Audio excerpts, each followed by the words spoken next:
हमारे ऑपोजिशन के दोस्त काला सांप की बात कर रहे हैं, दांत और जहर की बात कर रहे हैं। उनका नुक्ते नजर में इस आईनी तरमीम में ऐसे कोई शिक थे जो उनकी इनपुट के बाद हटाए गए। इनकी बिल्कुल अपना हक है, अपना राय है और कामयाब हुआ अपने मकसद में।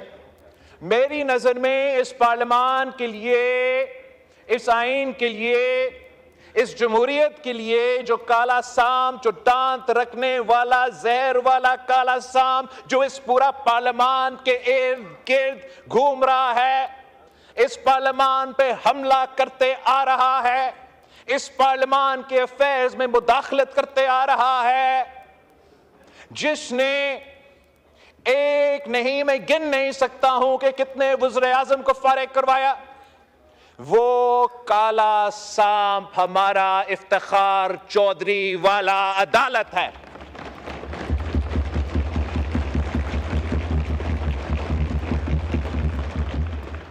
ये क्या बात हुई कि आप हमारा वजीर आजम को तख्तेदार पे लटका दे? आप हमारा वजीर आजम को जो सरेआम दहशतगर्दी के हमले में शहादत कबूल करती है, उसको इंसाफ नहीं दिलवा सकते। आप उसके बाद जो वजीर आजम मुंतखब होते हैं, आप कहते हैं एक खत ना लिखने पे उसको फारिग कर देते हैं।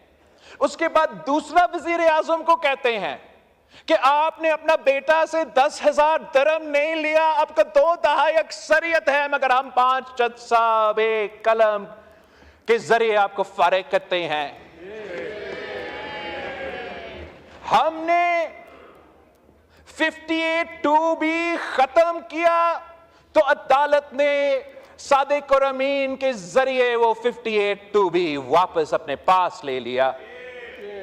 हमने अदम एतमाद को वो वाहिद जरिया समझा कि ये जायज आईनी जमहूरी तरीका है किसी वजीर आजम को हटाना। तारीख में पहली बार हम वो हमारा अपना इख्तियार इस्तेमाल करते हैं और अदालत एक गैर आईनी 63A के फैसला के थ्रू हमसे वो इख्तियार छीनते हैं, अदम एतमाद का शर्त को डिसफंक्शनल बना देते हैं।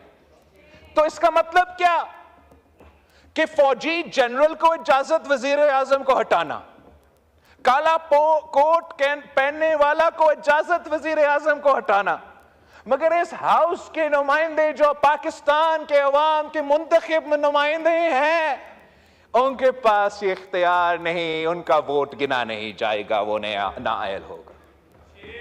ये किस किस्म का मजाक था जनाब स्पीकर?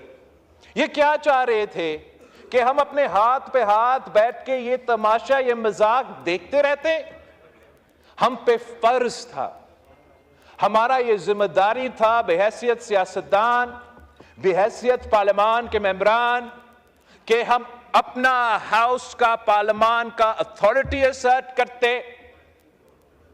और वो जो गैर जमहूरी अमल था जुडिशियल रिफॉर्म्स के थ्रू उसको टेस्ट करने की कोशिश की।